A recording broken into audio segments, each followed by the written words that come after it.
우리가 잘 아는 조문도 석사가이라는 말이 있습니다.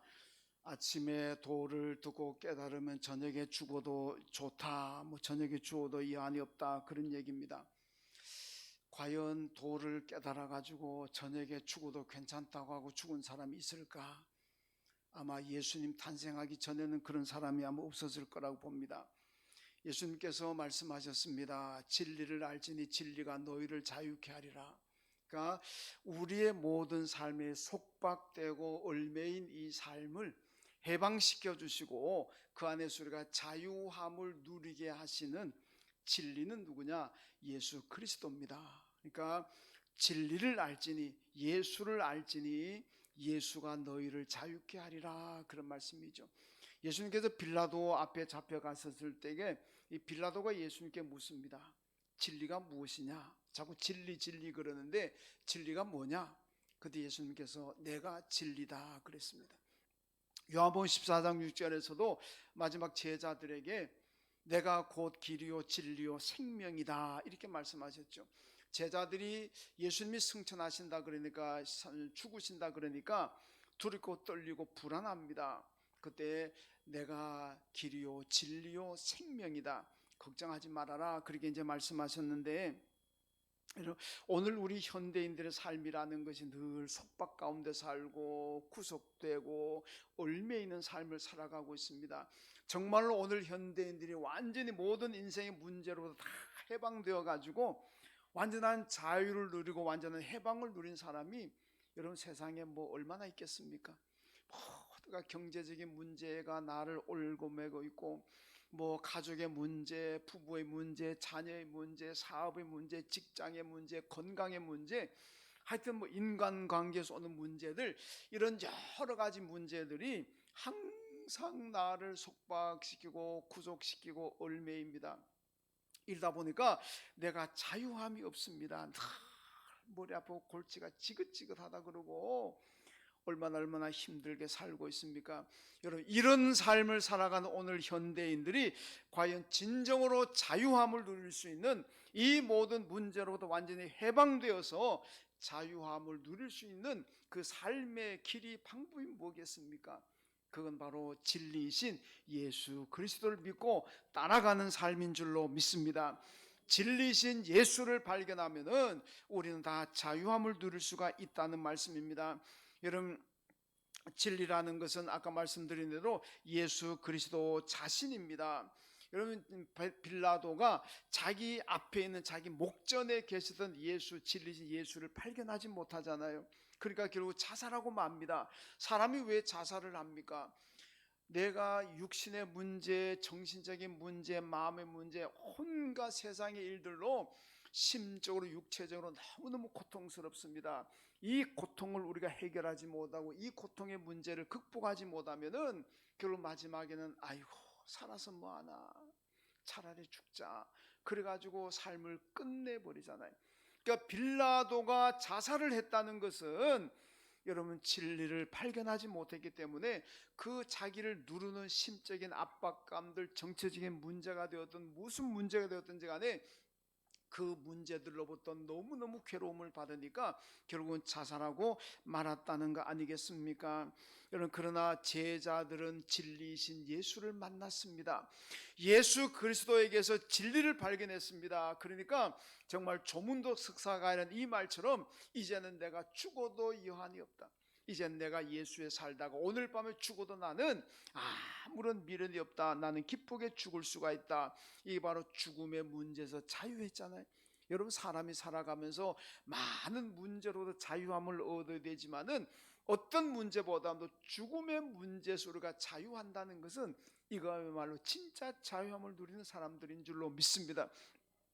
죽음 때문에 우리가 고민스럽잖아요. 내가 죽을 때 어떻게 죽을까? 고생하다가 죽는 건 아니까, 하여튼 자원이 죽음의 어떤 문제보다도 죽음의 문제가 우리를 가장 괴롭게 하고 고민스럽게 만들고 있습니다. 요즘은요, 신학에서도 죽음의 신학이라는 게 나왔습니다. 죽을 때 잘 죽자, 이런 얘기입니다. 누구 죽을 때 잘 죽고 싶지 않아서 힘들게 죽습니까? 다 잘 죽고 싶지. 그러나 정말로 죽음에서 해방된 사람이라면 그는 정말 잘 죽을 수가 있고, 여러분 인생에 죽음에서 해방된 사람은 모든 면에서 해방됩니다. 그럼 진짜 평안함을 누릴 수가 있다는 얘기입니다. 오늘 본문의 말씀은 이사야 선지자가 성전에서 기도하다가 이 발견한 이야기를 하고 있습니다. 이 우시아 왕 1절에 우시아 왕이 죽던 해 이렇게 나와 있는데, 우시아라는 이 왕은 16살의 왕위에 즉위해 가지고 52년을 통치했습니다. 그러면 68세인가요? 68살이죠. 68세, 68세에 세상을 떠났는데, 여러분 고대에서 68세면, 요즘은 68세면 청춘이지만은 여러분 그 당시에 68세는 상당히 장수한 사람입니다. 그리고 왕으로 52년을 그 세계에서 통치했으니까 얼마나 오래 통치한 왕이겠습니까? 역대하 26장 5절에 보면은 하나님이 그의 나라를 형통케 하셨다 이렇게 말씀합니다. 그러니까 그 우시아 왕이 처음에 왕에 즉위해 가지고 초창기 중반까지는 상당히 믿음으로 말씀 가운데 잘 통치했습니다. 그러니까 하나님께서도 그의 나라를 형통하게 하셨다 이렇게 말씀하는 거예요. 근데 나중에 말년에 가가지고는 이 제사장 아샤라라는 이 제사장이 자기가 제사를 집전하려고 할 때 말렸습니다. 임금님, 그러면 안 됩니다. 제사는 제사장만이 집전할 수가 있습니다. 임금님 만약 제사 집전하면은 하나님께 벌 받습니다. 제발 좀 자중하십시오. 그러면 안 됩니다. 만류했습니다마는 아사라의 그 만류를 뿌리치고 자기가 제사를 집전해 버렸습니다. 그 벌로 그의 몸에 문둥병이 걸렸어요. 그 문둥병이 걸리니까 격리, 왕이고 뭐고 안에 문둥병 걸리면은 이건 격리입니다. 그래서 마지막 말년에 와가지고는 이 우시아 왕이 격리 생활하는 그런 불행을 당했습니다. 이 국가의 위기잖아요. 국가 최고 지도자인 왕이 지금 문둥병으로 격리되었으니까 누가 가서 참모들 가서 만날 수도 없잖아요. 그러니까 나라가 얼마나 위기이겠습니까? 이런 위기의 시대에 위기를 맞았을 때 이사야가 성전에 올라가서 하나님 앞에 간절히 기도했고, 그 기도하는 가운데 중요한 것을 발견했습니다. 그것을 오늘 본문이 말씀하고 있습니다. 여러분, 우리 성도들은 교회 올 때마다 무엇을 발견하느냐? 굉장히 중요한 거예요. 여러분들이 만약에 정말로 우리가 성전에서 발견해야 될 것을 발견하면 그분은 교회에 오는 것이 즐겁고 믿음 생활이 행복하고 축복인 반면, 교회 와서 발견할 것은 발견하지 못하고 쓸데없는 것들을 발견하고 쓸데없는 걸 찾아내고, 그러면 그 사람의 믿음 생활이라는 것은 제대로 될 수가 없습니다. 하나님의 축복과도 거리가 멀어진다는 걸 알아야 됩니다. 믿음 생활, 교회 생활이 성공하느냐 실패하느냐는 여러분 성전에 와서 무엇을 발견하느냐, 무엇을 보느냐, 여기에서 결정된다는 걸 우리가 알아야 됩니다. 영국 동화에 보면요, 시골 고양이 이야기가 있는데, 어느 날 고양이가 주인의 허락을 받아가지고 런던 일주일 구경하고 와라, 고양이 휴가를 받아가지고 런던을 갔습니다. 일주일 다 돌아오고 일주일 만에 돌아왔는데 주인이 고양이에 물었어요. 야, 런던 가서 무엇을 보고 왔느냐? 그러니까 이 고양이가 하는 말이, 여왕의 궁전에 가서 생쥐를 만나고 왔습니다, 이렇게 대답한 거예요. 여러분, 런던이란 도시가 얼마나 대단한 도시입니까? 그 왕궁도 있고 대형 박물관, 여러분 대형 박물관이 어마어마합니다. 온 세계 중요한 박물관, 유물들은 거기 다 있다고 보면 됩니다. 우리나라의 유물도 거기 많이 있더라고요. 근데 여기는 공짜입니다. 그러니까 여러분 혹시 런던 가시는 분들은 다른 거 다 제껴두고라도 대형 박물관 꼭 가보시오. 왜? 그건 공짜니까. 야, 그 돈을 받는다 몇십만을 받아야 될 것 같은데 공짜니까 다 한번 가보십시오. 그게 중요한 보물들 다 많습니다. 여러분, 고양이가 오랜만에 휴가 받아가지고 런던을 왔으면 왕궁의 화려한 거든지 여왕님이 쓴 왕관을 보았다든지 아니면 대형 박물관에 가가지고 어떤 중요한 유물을 보고 왔다든지 이런 걸 보고 와야 될 거 아닙니까? 런던 갔으면 겨우 보고 온다는 게, 식당 밑에 기어다니면서 쌀이나 훔쳐먹는 생쥐 보고 와가지고 생쥐 보고 왔습니다. 주인이 뭐라 할게, 야 이놈아, 그 런던까지 가가지고 좀 좋은 거 보고 오지 어디 쌀이나 훔쳐먹으러 다니는 그 생쥐 보고 왔느냐? 야단쳤다는 이야기입니다. 여러분 교회에 오셔가지고 예수는 보지 못하고 맨날 다른 거 부정적인 거 보고 간다면은, 그러고 나가가지고는 이 교회가 어떻다느니 저떻다느니 교인들이 어떻고 저떻고 이런 얘기하고 다니는 사람은요, 대단히 죄송하지만은 런던 가가지고 생지 보고 온 고양이하고 다를 바가 뭐가 있겠습니까? 여러분 교회 오시는 분은, 성전에 오시는 분들은 정말로 봐야 될 것 보시고 발견해야 되는 거예요. 쌀이 넘쳐 다니는 그 생지 보고 와가지고 얼마나 한심한 고양이겠습니까? 물론 동화지만은 여러분 교회 오시면은 꼭 발견하실 줄로 그렇게 믿습니다. 누가복음 7장에 보면요, 예수님께서 세례 요한이 가는 곳마다 사람들이 많이 따라다닙니다. 광야에 세례 요한 오니까 많이 따라 나옵니다. 그런데 예수님께서 그 사람들 보고 뭐라고 말씀하셨습니까? 너희가 무엇을 보고 보려고 광야에 나갔더냐? 너희가 광야에 뭘 보려고 나갔더냐? 화려한 옷 입은 사람을 보려고 광야에 나갔더냐? 아니면 권력자들 보려고 광야에 나갔더냐? 그런 사람들 보려면 광야에 가지 말고 왕궁에 가라. 왕궁에 가면은 화려한 옷 입은 사람들도 있고, 왕궁에 가면은 권력 가진 사람들도 있고, 이런 사람 왕궁에 있는데 그런 사람 보려면 왕궁에 가지. 뭔데 광야에 가느냐? 광야에 그런 사람 없다는 겁니다. 여러분 교회 오셔가지고 성품이 좋은 사람 보려고 오시는 분들, 그런 분들은 교회 오지 말고 저 수도 가세요. 도땅 데 가십시오.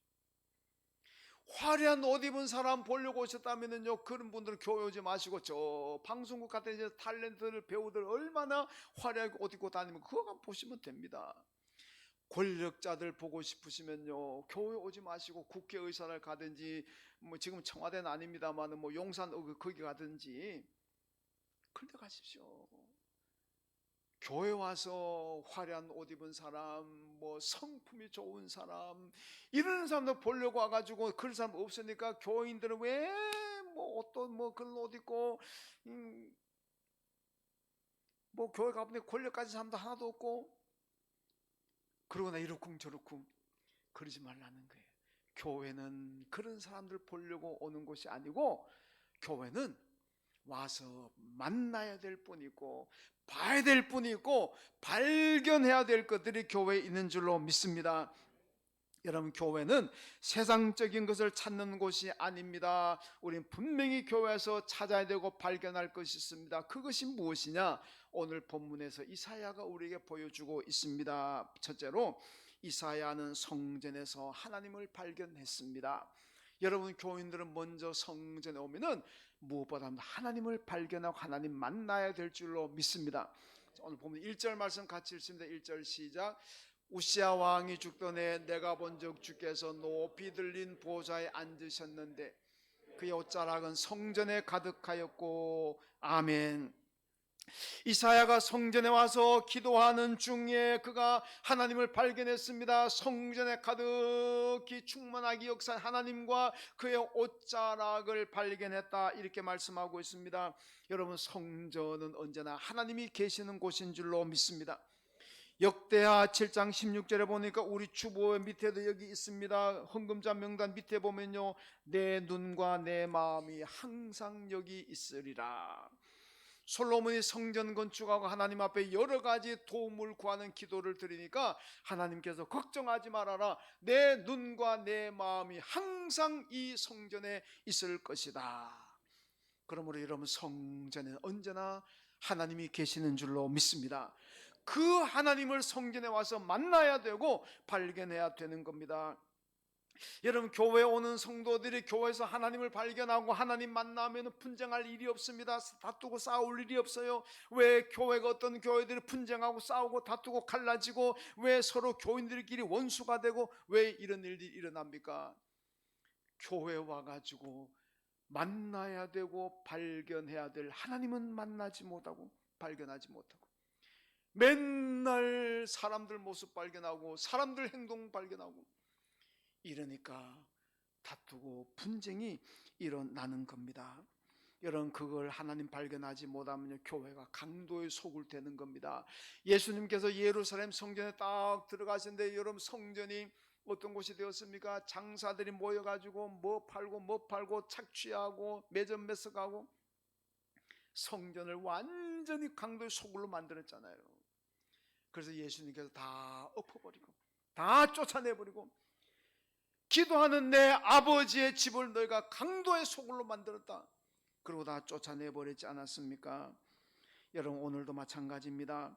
여러분, 교인들이 교회에서 하나님 만나야 될 하나님을 만나지 못하고 발견해야 될 하나님은 발견하지 못하고 옷을 보고 얼굴을 보고 성품을 보고 외형적인 것을 발견하게 되면 교회에서 은혜 못 받습니다. 그러면 그런 사람들은 교회를 평가자가 됩니다. 여러분, 교회에서는 하나님을 만나야지 평가자가 되면 안 됩니다. 예배드려 가가지고는 아이고 목사님 몰골이 보니까 뭐 그냥 그렇고, 아이고 찬양대가 앉았는데 보니까 뭐 머리라도 제대로 빗고 오지, 머리 안 빗었던 분 있다는 얘기 아닙니다. 오해하지 마시고. 아이고 그게 교인들 보니까 뭐 이렇게 저통 교인 인테리어 했다고 했는데 보니까 뭐 별로 뭐 싸구려를 한 것 같고. 여러분, 교회 와서 이런 것 보고 가가지고는 막 이러고 저러고 말한다면 이거 얼마나 안타까운 사람입니까?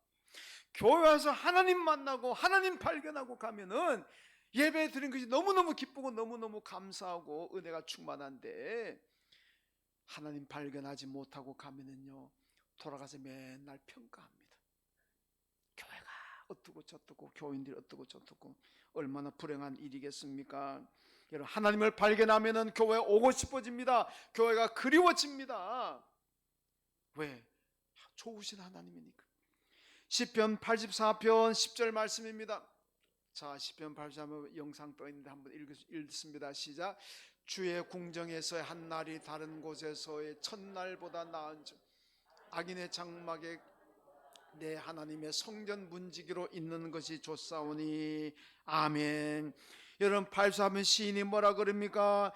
주의 궁정에서 한 날이 다른 곳에서 첫날보다 낫다. 내가 차라리 하나님의 집에서 하루 사는 것이 세상에 나가서 첫날 사는 것보다도, 첫날이면 엄면 치니까 3년? 3년은 조금 덜 되나요? 예. 세상에서 천일 사는 것보다는 하나님의 성전에 하루 사는 게 차라리 더 낫다. 악인의 장막에 거하는 것보다는 하나님 성전 교회의 문지기로 사는 것이 내가 더 낫다. 이런 고백 아닙니까? 어떻게 이런 고백이 나옵니까? 하나님의 집에 성전에서 하나님을 발견하니까, 하나님을 만나니까 이런 고백이 나오는 줄로 믿습니다. 그래서 오늘 84편 2절에 보면요, 성전을 사모하여 내 몸과 마음이 쇠약해졌다. 왜 그렇습니까? 성전에 가면 하나님이 계시는데 그 하나님 보니까 성전이 너무너무 가고 싶은데, 옛날 구약시대든 함부로 성전에 마음대로 갈 수도 없습니다. 그러니까 몸과 마음이 쇠약해질 정도가 되었다. 여러분, 성전에서 하나님을 발견하면은 코로나도 우리를 막지 못합니다. 교회에 못 오게 만드는 어떤 요소도 우리를 막지 못합니다. 여러분, 교인들에게 왜 교회 안 오십니까? 물으면 다 이유가 있습니다. 공동모지가도 핑계 없는 무덤이 없다는 식으로 교회 못 나오는 분들도요 다 이유가 있습니다. 뭐 바빠서 못 나오고 피곤해서 못 나오고,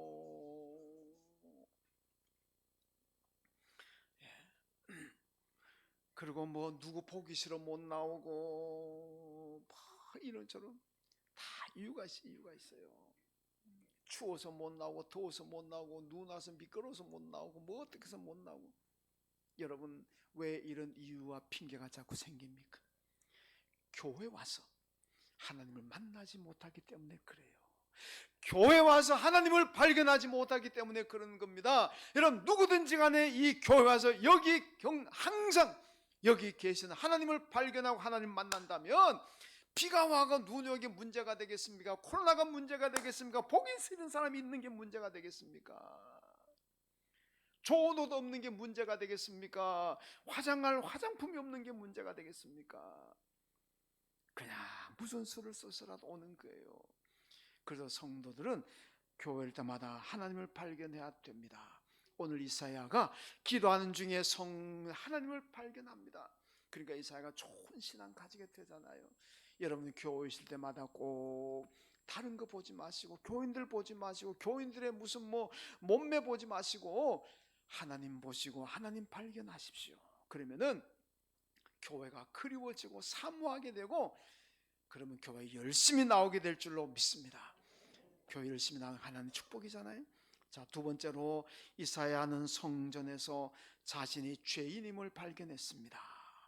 이사야가 성전에 내가 죄인이라는 걸 발견해서, 오늘 보면 5절인데 5절 말씀 읽습니다. 그때 내가 말하되 화로다 나여 망하게 되었도다. 나는 입술이 부정한 사람이요 나는 입술이 부정한 백성 중에 거주하면서 만군의 여호와이신 배웠음이로다 하였더라. 아멘. 여러분, 이사야가 성전에 기도하다가 발견한 게 뭡니까? 내가 죄인이라는 거. 화로다 화로다 내가 망하게 되었도다. 자기의 죄가 성전에 와서 보니까 얼마나 많은지, 성전에 오기 전에는 그렇게 죄가 많은 줄 모르고 나름대로 의롭다고 생각하는데 성전에 와서 기도하면서 보니까 내 죄가 너무너무 많아서 화로다 화로다 내가 망하게 되었다, 내가 죽게 되었다고 탄식하고 있지 않습니까? 여러분, 사도 바울을 보세요. 옛날 예수 믿기 전에, 예수 만나기 전에는 내가 율법으로 한 점 흠이 없다, 율법으로 완벽한 사람이라고 큰소리 땅땅 치고 교만했는데, 그가 나중에 예수 만나고 난 다음에 고백이 뭡니까? 내가 죄인 중에 괴수입니다. 내가 모든 사람들보다도 죄가 더 많습니다. 나보다 죄 적은 사람은 없습니다. 내가 가장 죄가 많습니다. 이게 바울의 고백 아니겠습니까? 여러분, 바울은 옛날도 그렇습니다만은 율법주의자들이 왜 자기는 의롭다 생각하고 왜 다른 사람을 죄인으로 정죄하고 저주했습니까? 자기가 하나님 앞에서 죄인이라는 걸 발견하지 못했기 때문에. 내가 죄인이란 걸 발견하지 못하면 늘 다른 사람을 증오하고 저주하고 정죄해버리는 거예요. 인생 그따구로 살지 말아라. 좀 의롭게 살지, 좀 나처럼 의롭게 좀 살지, 뭘 인생을 그렇게 사느냐, 맨날 죄지고 사느냐, 나처럼 좀 의롭게 살아봐라. 이게 바리새인들이잖아요. 그런데 여러분, 그거는요 죄가 없어서 그런 게 아니고 하나님을 발견하지 못하고 성전에 올 때마다 내가 죄인이라는 걸 발견하지 못하는 거예요. 그러니까 그렇게 됩니다. 죄인인 것을 발견하면은 다 겸손하게 되고 남을 나보다 낫게 여기게 될 줄로 믿습니다. 오늘 사람들도 예수 만나기 전에는 죄인임을 모릅니다. 그러니까 세상 사람들은, 교인들이, 예수 믿는 사람들 교회 가서 회개하러 갑니다. 아이고 하나님 내가 죄인입니다. 그러면 세상 사람 뭐라고 합니까? 도대체 예수쟁이는 뭔 죄를 그렇게 많이 짓길래 맨날 회개한다 그러고 맨날 죄인이라 그러냐? 좀 나처럼 좀 좋게 살아봐라. 예수 믿는다는데 그렇게 죄 짓고 사느냐? 이러는 사람들 있습니다. 여러분, 그러나 그 사람들은요 예수 만나지 못했기 때문에 그러는 거예요. 성전에 와서 자기가 죄인이라는 걸 알게 되면 그런 소리 안 합니다. 여러분, 내가 죄인이라는 걸 알고 회개하는 것에서부터 시작해서 하나님의 은혜와 축복이 임하는 줄로 믿습니다. 로마서 8장 1절에 보니까 그리스도 예수 안에 있는 자에게는 결코 정죄함이 없다고 말씀합니다. 여러분, 모든 사람이 다 정죄함을 받지 않는 것이 아니라 그리스도 예수 안에 있는 사람들은 정죄함이 없다는 거예요. 그리스도 예수 안에 있는 사람들은요 예수 이름으로 기도하고 회개합니다. 내가 죄인인 걸 알고 회개하잖아요. 그러니까 정죄함을 받지 않아요. 여러분, 회개가 없는 사람들은 정죄를 받지만은 예수 믿고 회개하는 사람 결코 정죄함을 받지 않습니다. 회개하면 하나님께서 축복하실 줄로 믿습니다. 요한복음 8장에 보면요, 가늠하다 현장에 잡힌 여인을 사람들 돌로 때려 죽이려고 돌 들고 나왔습니다. 그런데 예수님께서 땅에다 글을 쓰시면서 너희 중에 죄 없는 자가 먼저 돌로 치라 그러니까, 그리고 자기를 돌아보니까 자기도 죄인입니다. 자기도 죄가 많잖아요. 그러니까 돌을 하나 둘씩 다 내려놓고 그냥 돌아갑니다. 왜 돌아갑니까? 돌 들고 나올 때는 자기가 죄인인 줄 몰라요. 나는 의로운데 저 여인은 죄인이구나, 저런 죄인은 돌로 쳐야지. 그리고 돌 들고 나오는 거예요. 근데 와서 예수님 만나고 예수님 글씨 쓰는 거 보면서 나도 죄인이네, 그럼 내가 돌 들면 안 되지. 그러고 내려놓고 들어가는 거예요. 여러분, 똑같은 사건이 사도행전 7장에 스데반을 돌로 때려치는 죽이는 현장 나오잖아요. 여러분, 스데반을 돌로 죽인 사람들 돌을 들어가지고 그냥 스데반에 돌로 때려가 스데반을 죽였습니다. 왜 그렇습니까? 이 사람들은 자기들이 죄인인 줄 몰랐어요. 죄인인 줄 모르니까 스데반을 치는 거예요. 여러분, 이 여인을 돌로 치러 나온 군중들이 되겠습니까? 아니면은 스데반을 돌로 쳤던 그 군중들이 되겠습니까?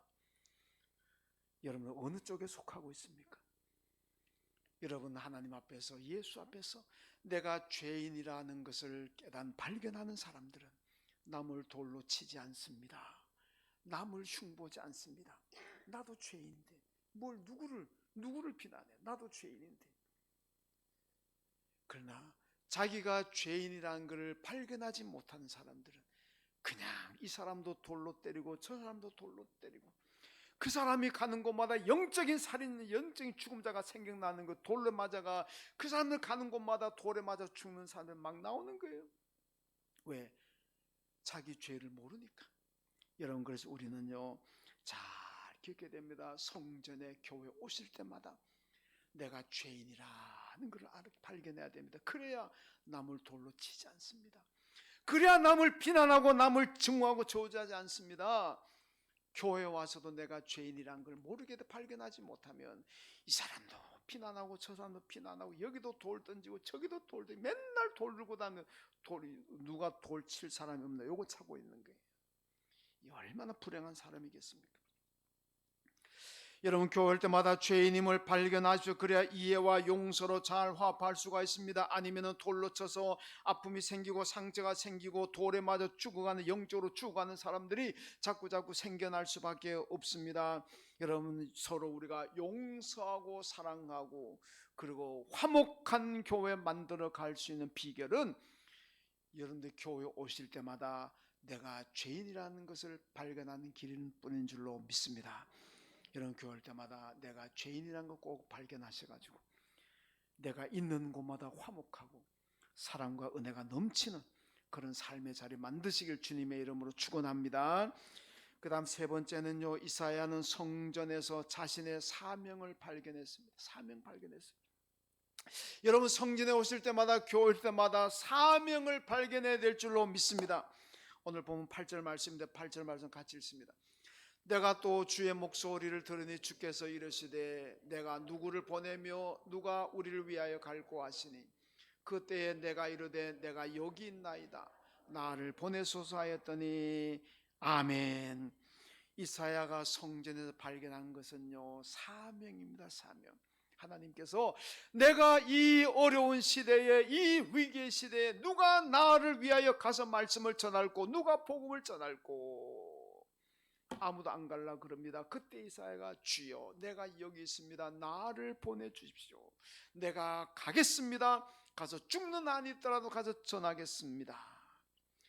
성전에서 사명을 발견하고 결단합니다. 여러분, 교회 오실 때마다 여러분이 주어진 사명을 발견하시고 그 사명대로 살기를 결단하시길 주님의 이름으로 축원합니다.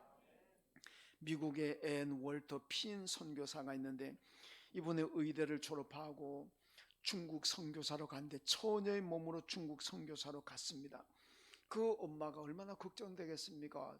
처녀 딸이 홀몸으로 중국이라는 곳에 선교사로 갔는데 너무 걱정되어 가지고 딸에게 부탁합니다. 네가 중국에 도착하거든 안전하다는 편지를 좀 보내달라, 전보를 보내달라, 그렇게 부탁했습니다. 얼마 후에 딸에게서 전보가 왔습니다.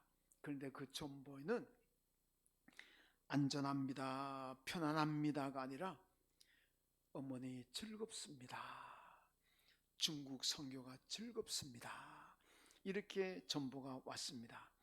여러분, 사명이라는 게 이런 겁니다. 여러분, 우리가 주어진 사명을 감당하는 것은요, 사명은 안전한 거, 편안하게 하는 그 사명이 아닙니다. 사명은 즐거워야 될 줄로 믿습니다. 사명은 즐거워야지, 사명하면서 안전하게 편안하게 하나님 내가 사명 감당을 원합니다, 이 사명 감당하면서 안전하게 해주십시오, 편안하게 해주십시오, 이게 아니라는 겁니다. 하나님, 내가 사명 감당하면서 즐겁게 사명 감당하게 해주십시오. 이게 사명자인 줄로 믿습니다. 사명은 안전하고 사명은 편안한 게 아니고 사명은 즐거운 것입니다. 사명은 즐거워야 돼요. 여러분 성도들도 사명을 즐거운 마음으로 감당할 때 진짜 좋은 신앙이고 성령 충만한 사람인 줄로 믿습니다. 신명기 28장 47절과 48절 말씀 같이 읽겠는데요, 하나님의 일을 기쁨과 즐거움으로 감당하지 않을 때 어떤 일이 생기느냐, 이걸 말씀합니다. 자, 한번 같이 잘 말씀 생각하면서 읽읍시다. 시작. 내가 모든 것이 풍족하여도 기쁨과 즐거운 마음으로 내 하나님 여호와를 섬기지 아니함으로 말미암아 내가 줄이고 목마르고 헐벗고 모든 것이 부족한 중에서 여호와께서 보내사 너를 치게 하실 적군을 섬기게 될 것이니 그가 철멍에를 내 목에 매 마침내 너를 멸할 것이라. 아멘. 이 말씀 무슨 말씀입니까? 네가 기쁨과 즐거운 마음으로 사명을 감당해라. 만약에 네가 아무리 풍족한 가운데서라도 즐거고 기쁜 마음으로 하나님의 사명을 감당하지 못한다면 너는 줄이고 헐벗고 목마르고 그리고 내 철멍에를 내 목에 매일 것이고 너는 마침내 멸망할 것이라. 멸할 것이라 그러잖아요. 여러분, 우리가 사명, 주님 맡겨주신 일들 말씀대로 여러분 기쁨과 즐거운 마음으로 감당해야 되는 거예요. 이게 기쁨과 즐거운 마음으로 감당하지 않고 억지로 마지 못해서 한번 이런 식으로 하게 되면 뭐라 그럽니까? 너의 삶이 줄이고 목마르고 헐벗고 적군이 와서 너를 멸할 것이라 그러잖아요. 여러분, 교회에서 사명을 발견하고 즐겁게 감당하십시오. 찬양대원들도 즐겁게 그래야 복인 줄로 믿습니다. 여러분, 예배 드리는 것도 즐겁게 드리십시오. 뭐든지 즐거워야 돼요. 즐거워 기쁜 마음으로 드려야지. 그거 즐거워 기쁨으로 하지 않으면 신명기 28장에서 무서운 말씀하지 않습니까? 여러분, 교회의 최고의 사명은 영혼을 구원하는 겁니다. 예수님께서 세상에 오셔서 병자도 고치셨고 죽은 자도 살리셨고 귀신 들린 자 귀신을 쫓아내셨고 굶주리는 사람들에게 먹을 것도 주셨습니다. 이것이 예수님 오신 목적입니까? 아닙니다. 영혼을 구원하기 위해서 복음을 전하기 위해서 그냥 하나의 수단인 겁니다. 좀 더 많이 영혼을 구원하기, 좀 더 복음을 효과적으로 전하기 위해서 병자도 고치시고 귀신도 쫓아내시고 죽은 자도 살리시고 하는 거지, 그게 목적이 아닙니다. 예수님 오신 목적은 영혼 구원이고 오늘 교회도 마찬가지입니다. 교회가 여러 가지 사업을 할 수가 있습니다. 다양한 사업을 할 수가 있지만은 교회가 하는 사업이 교회 존재의 목적이 아닙니다. 교회가 존재하는 목적은 영혼 구원입니다. 예수의 복음을 전해가지고 예수 믿게 만드는 겁니다. 이 복음 전하는 걸 효과적으로 하기 위해서 구제도 하고 장학사업도 하고 봉사도 하고 이러는 거지, 그게 목적이 아니라는 겁니다.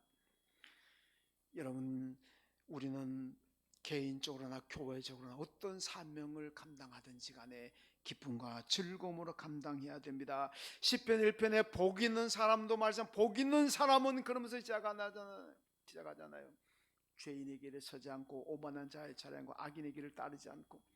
그래서 그 다음에 나오는 게 뭡니까? 그 다음에 복 있는 사람은 율법을 즐거움으로 지키는 사람, 하나님의 말씀에 순종하는 것을 즐겁게 하는 사람, 이런 사람이 복 있는 사람이라 그랬습니다.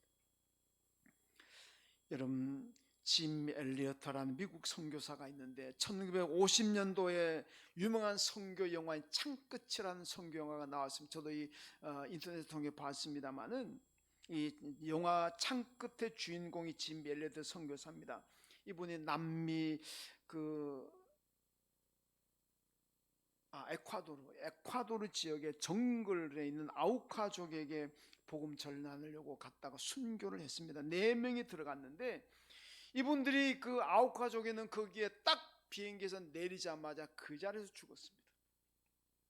4명이 그 자리에 죽었어요. 창 끝에 찔려가 그 자리에 죽은 거예요. 여러분, 얼마나 허망합니까? 가서 단 한 사람이라도 잡아가지고 예수 믿으세요 이 말 한 번 하고라도 죽었으면 덜 허망한 것 같은데, 아무도 복음 전하지 못하고 예수 옛자도 꺼내기 전에 그냥 창끝에 다 죽었습니다. 야, 우리가 생각 얼마나 허망하고 얼마나 허무한 죽음같이 보여집니까? 이분이요 이르기엔 이런 말이 있습니다. 주님 위에 나의 삶은 불타고 있습니다. 영원한 것을 얻기 위하여 영원하지 못한 것을 버리는 자는 결코 바보가 아닙니다. 항상 불타는 즐거움으로 감당한 사람인데, 후에요 그분의 부인인 엘리자베스 엘리엇이 남편이 죽은 아우카족에게 선교사로 들어갔습니다. 아우카족은요 백인을 보면 그냥 다 죽인대요. 다 죽이는. 근데 백인이라도 여성들은 안 죽인답니다. 여성들은 존중해 준대요. 혹시 여성분들 중에 아우카족에 선교사로 가려면 안전할 겁니다. 여성은 안 죽인대요. 그래서 이 부인인 엘리자베스 엘리엇이 이걸 알고 선교사를 들어갑니다. 그러니까 진짜 여성인이 안 죽였어요. 안 죽이니까 이분이 선교를 하는데, 자기 남편을 창끝으로 죽였던 그 마을의 추장, 이 사람을 전도해가지고 이 사람 목사가 되었다는 겁니다. 이게 창끝에 나온 얘기예요. 목사가 되었어요. 그래서 그 부족을 다 복음화 시킨 거예요. 여러분, 우리가 볼 때는 그 남편이 내려가지고 한 사람에게도 옛자도 꺼내기 전에 창끝에 죽었으니까 얼마나 허망하게 보입니까? 얼마나 허무하게 보입니까?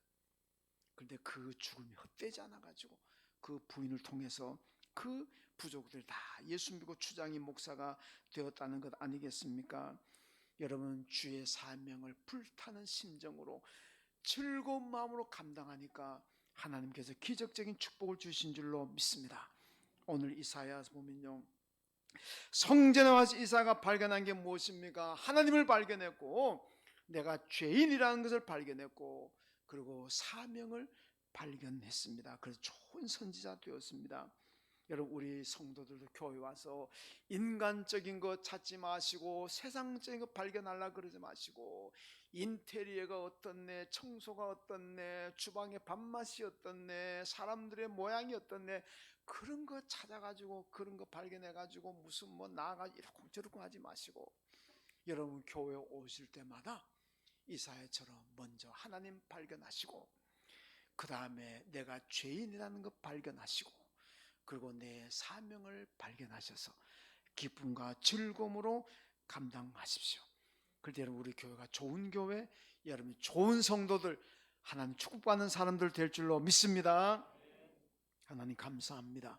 오늘 이사야가 성전에서 발견했던 것처럼 우리도 성전에 올 때마다 성전에 계시는 하나님 발견하고, 내가 죄인이라는 걸 발견하고, 내 사명을 발견함으로 말미암아 좋은 성도들 되게 하여 주옵소서. 예수님의 이름으로 기도하옵나이다. 아멘.